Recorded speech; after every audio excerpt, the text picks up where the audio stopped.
Alright, welcome back to Wild Mountain Lodge, my sandbox build here in Planet Zoo. So today is going to be a super fun day. Gonna get started on the North American section. This is gonna be called Wild America, and that is a reference to something that was very fond of, or that I was very fond of in my childhood. A show called Wild America. It was hosted by Marty Stauffer. Yeah, just the name just brings back the nostalgia. It was such a fun little show.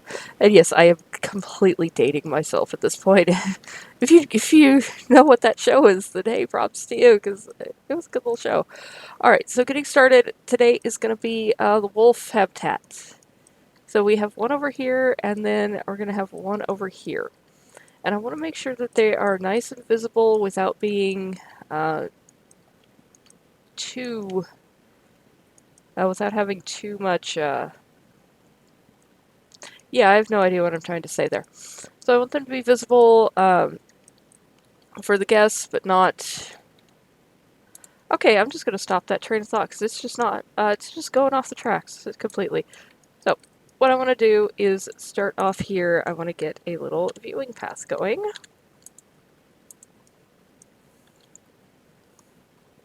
That goes up, maybe. Okay, well, we'll have to do stairs.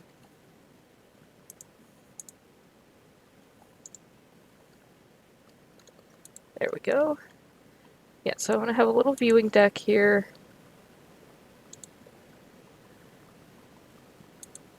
Yeah, that can kind of go like that. There we go. Over here.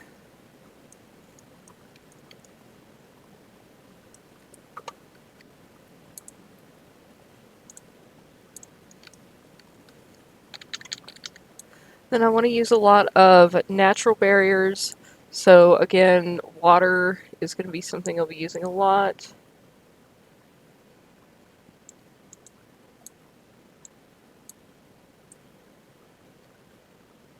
So we'll have a pond here that'll function as part of the barrier.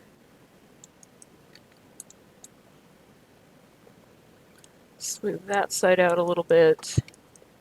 And then I really want to smooth this side out because I do want the animals to be able to access it. Turn the intensity down.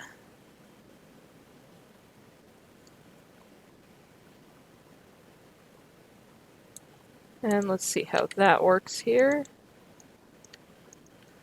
I'm gonna down on that one. There we go. So that should be enough of barrier. And I'll run the staff path kind of through here. So I'm going to start by putting the barrier down over here.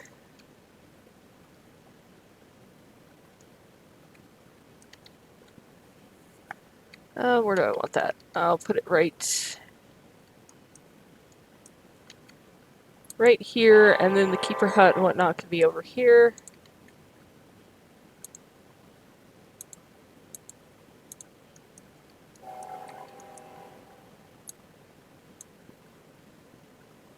No, I just want the one. There we go. And then a mill barrier through the water. Actually, that can't go through the water because... There we go. Mill barrier around the outside of the pond. Here. And then we'll go like this.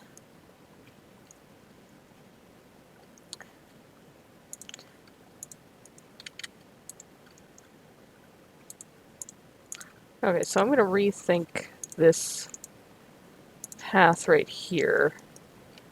Actually, what I'm going to do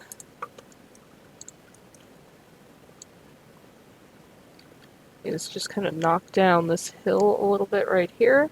So the path will still be up here, but this hill will act as a natural barrier. And then we'll come over here.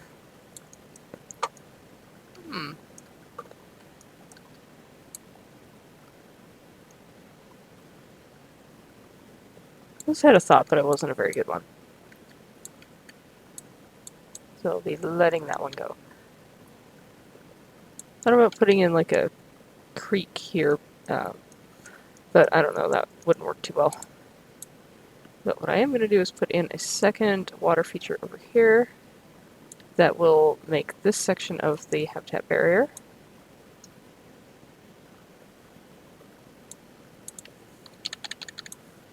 Flatten right up to the edge of the path.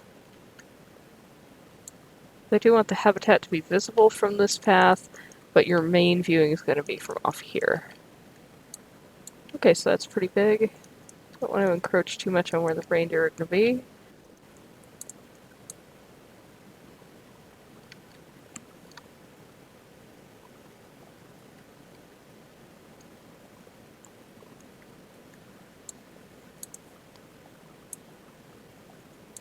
And then push tool, I have intensity turned down to 30%.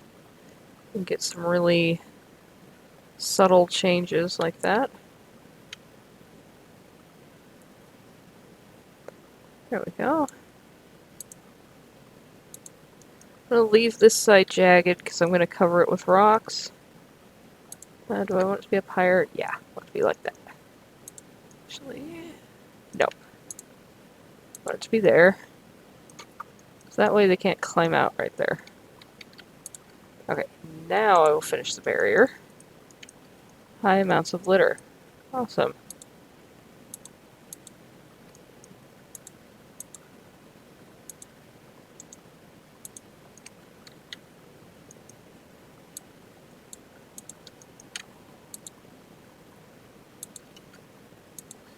Run this right alongside the path.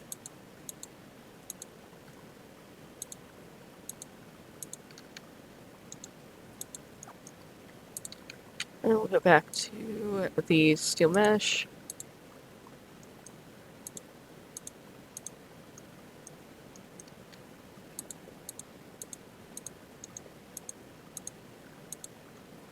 In like this. There we go. And then I'll change the habitat gate to match. Let's select the whole thing and raise it up. 2 meters is a little bit too low. I like to go 4 meters for wolves, bears, and big cats. That seems to be appropriate. Now, in a real zoo or sanctuary, you would also have anti-climb on here because even though it doesn't seem like it, wolves can climb a chain link fence or a steel mesh fence. Their toes are pretty flexible and they can do it. If they're determined enough, they will do it. Why? What to a no? Oh, the stinking path system. Okay. Smooth that really good. Too uneven. There. Oh, come on, don't do this. There. I hate the paths in this game sometimes. Yes, that will work.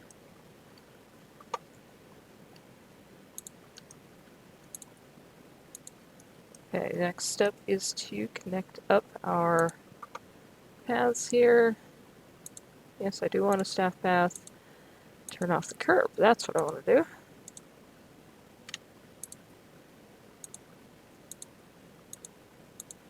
So we'll just run this straight off through here, right into there. Yeah, it works. That bush and then that tree that's sticking through it. Okay, next up is to go ahead and put the wolves in. So I'm going to go ahead and delete that and that because I don't need that anymore. What's our square footage? That's pretty good. It's not huge. I think I already have some wolves in here. Yep.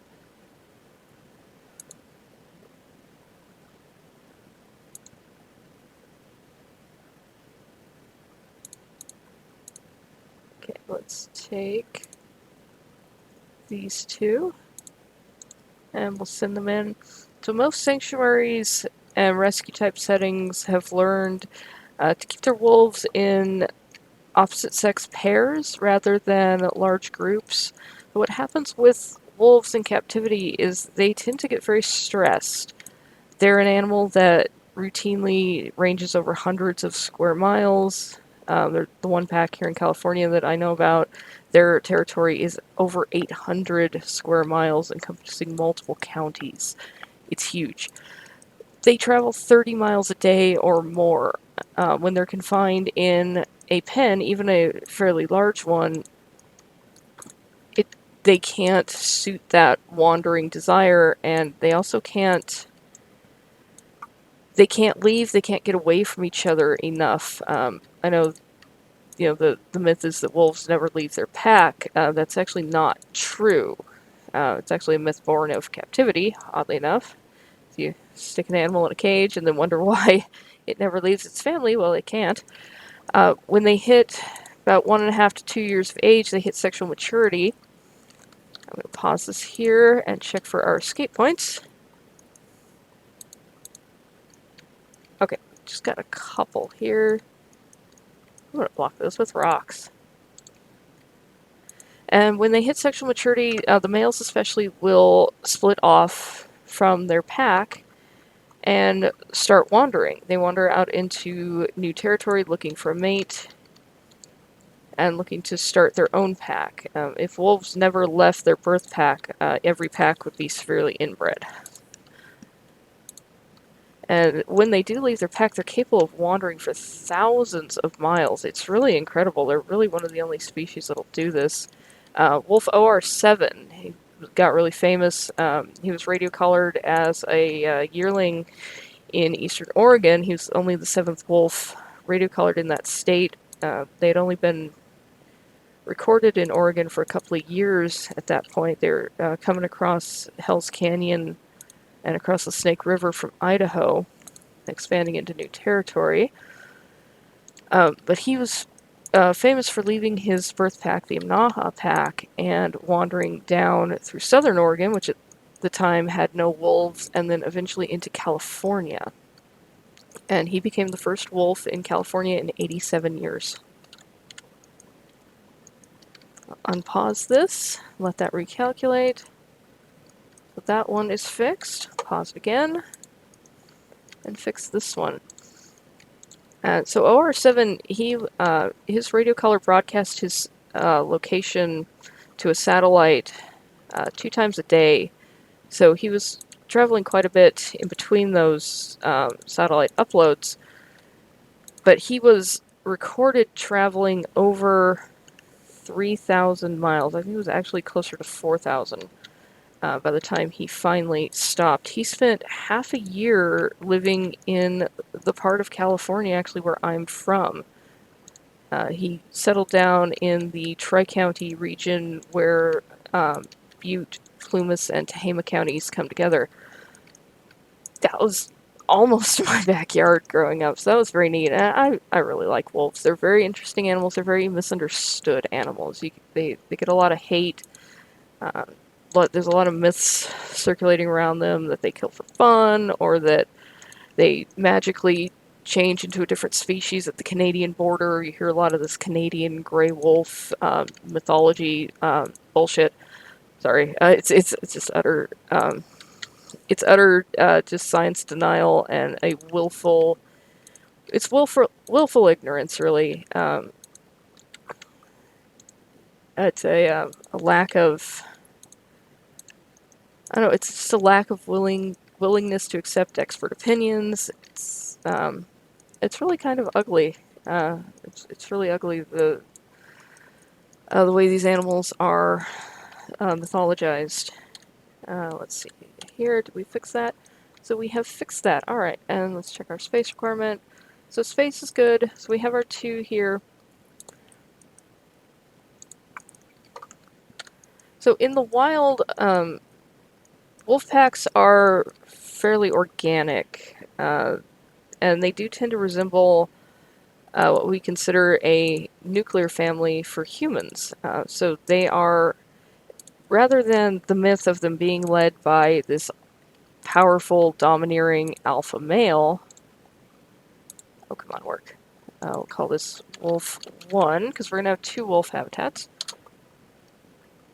Okay, so that's like that. I need to get the facilities in. Yeah, so instead of being led by an all-powerful, domineering alpha male, wolf packs, they're a family unit. They're a family group, and they're led by, generally by the parents. So the way that mom and dad are usually the dominant members of a family, a traditional family, so too the breeding pair. Okay, why did I create a new work zone? Okay, let me fix that. Just delete that. Edit. There we go. That's just what happens when I try to talk and work at the same time. It works. Okay, let me regain my train of thought there. Yeah, so, yeah, the way that mom and dad are, quote unquote, the dominant members of a family, in that they make the decisions, they find the food, they earn the money. So too are the breeding pair in a wolf pack, generally the dominant animals. And a pack is a family. It's generally a male and a female pair and their offspring. Now, they can get fairly complex and fairly large. You can have uncles that join in, aunts that join in. Occasionally, they'll adopt some unrelated member. Pretty uncommon when that happens. Um, Sometimes you get blended families where one member of the dominant pair dies and the surviving wolf takes on a new mate eventually. So you get stepdads and stepmoms, and wolves are pretty unique among mammals in that they will raise the offspring of another. I'm going to delete those rocks because I'm pretty sure they can jump that far. So we'll just shore that up right there. Yeah, they will knowingly adopt and raise the offspring of other wolves. Uh, this was actually seen in Yellowstone a couple of years ago with the Lamar Canyon pack. Uh, the breeding male, tagged was 925, was killed by a rival wolf pack, left his mate 926 alone about 2 weeks before she was due to give birth to their pups. She was pretty much alone. 4 males from another pack started courting her, and even though it wasn't the breeding season, they eventually joined the pack. One they called Twin became the dominant male, and when 926 had her pups, those 4 males raised them. They knew, they had to have known, they weren't, none of them were the father. They never bred with 926 during the breeding season, but they still raised those pups like they were their own. And it's pretty unique among mammals that they do this. But, so back to the original topic of keeping wolves in opposite sex pairs instead of a large pack, it cuts down on the stress. When you see in captivity where captive packs are kept, they tend to align themselves in this very stereotypical, very rigid pack structure, which is where the myth of of how a wolf pack forms kind of came from. It came from studying captive wolves, and that's where you see the dominant alpha animal emerge, and the beta, and eventually the omega animal, which is the one that just gets beat up by everybody else. Well, that omega animal in the wild, that animal would leave. It would leave the pack. It's not going to stay and get beat up by its family for years on end. It's going to leave. It's going to go off and find its own family, make its own pack. In captivity, they can't do that. So keeping them in opposite sex pairs helps keep down the stress. They don't have issues regarding space as much, and they don't fight as much. One thing that's been noted uh, by scientists biologists who have worked with wolves in captivity, and other people who've kept wolves have noted the males fight more frequently, but the females are the ones that tend to draw blood. The girls fight for keeps. The boys fight for status. The girls will kill each other, particularly during the breeding season. And in the wild, that doesn't happen because a subordinate female in the pack during the breeding season, if her mother is getting pissy and tries to basically try to prevent her from breeding, well, usually the only wolf in the pack, the male that'll breed, is usually her father, so that they have a strong instinct against incest. They won't generally breed with a related animal unless they have no other choice. In the wild, that subordinate female can just leave the pack briefly. They can kind of get away. There's still too much long grass here. Crazy.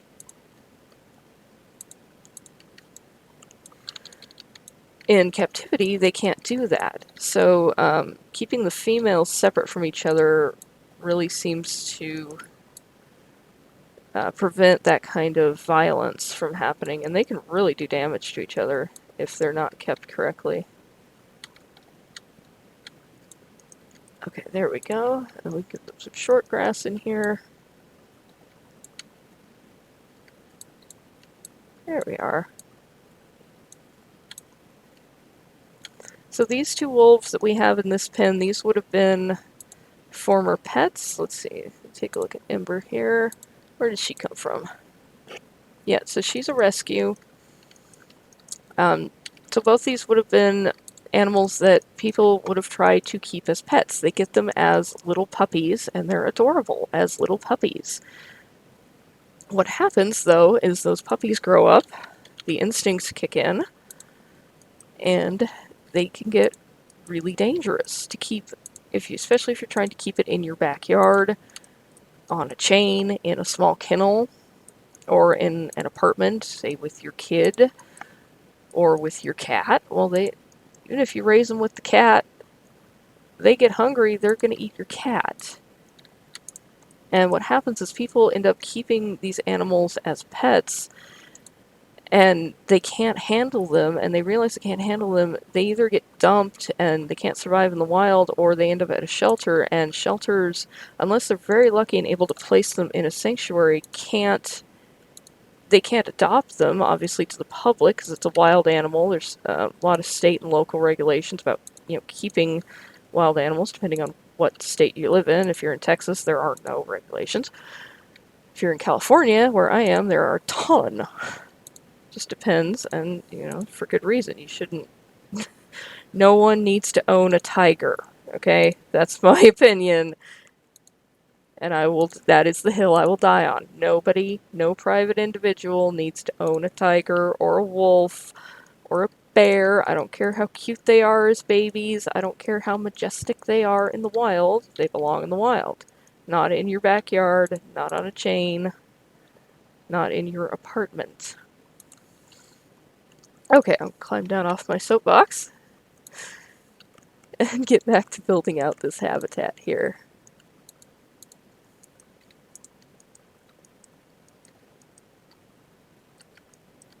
Alright, so we got guests have already made their way over. Wolves are nice and visible. Yeah, this habitat's working out a lot better than my last one.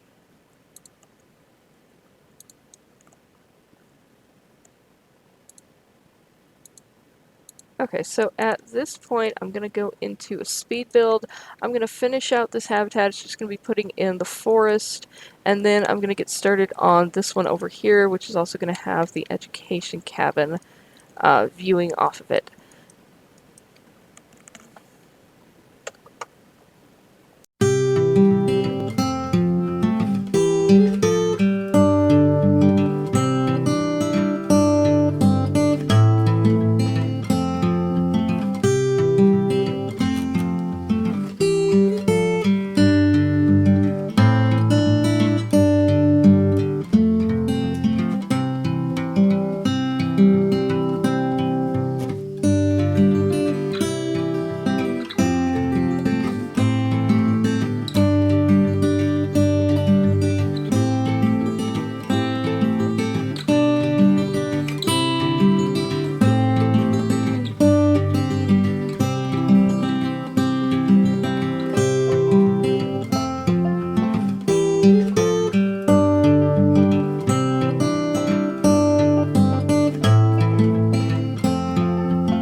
welcome back.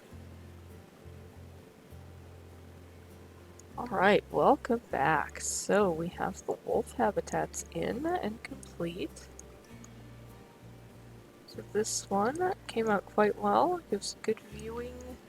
The habitat, it's very species appropriate, very representative of northern Rockies wolf habitat, so lots of ponderosa pines, lots of Douglas firs, lots of black spruce. So got our manzanita in, which is much more of a California plant.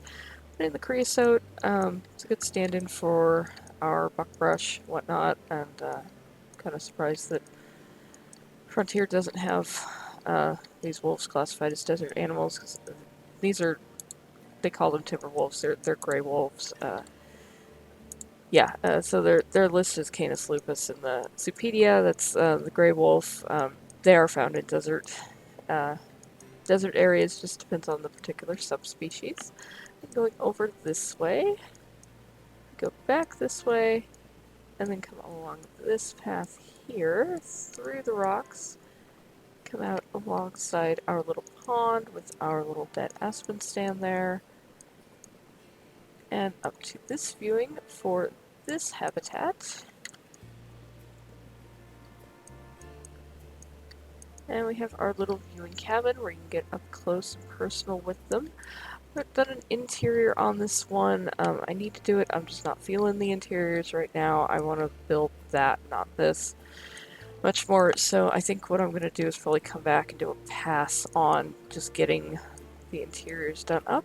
But in this habitat, we actually have one gray wolf and one Arctic wolf. In franchise mode, you can't put these two together because they'll fight. Kinda not thrilled with Frontier's choice in that. Arctic wolves are a gray wolf subspecies. These are the same species. They can interbreed freely. I assume that these ones, these timber wolves, are supposed to either represent Canis lupus occidentalis, which is the western gray wolf in North America, or Canis lupus lupus, which is the Eurasian gray wolf. Arctic wolves are Canis lupus arctos, so they are found in northeastern Canada, the archipelago islands up there to Ellesmere Island, and that region.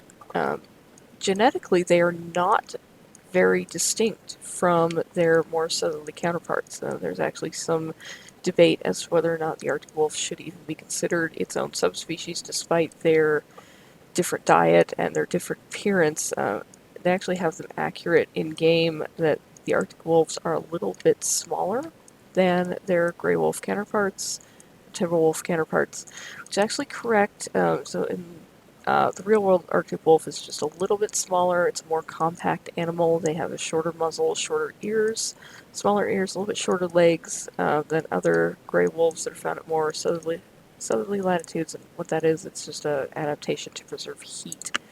But so these two are in together. Again, these are representing, rescued former pets.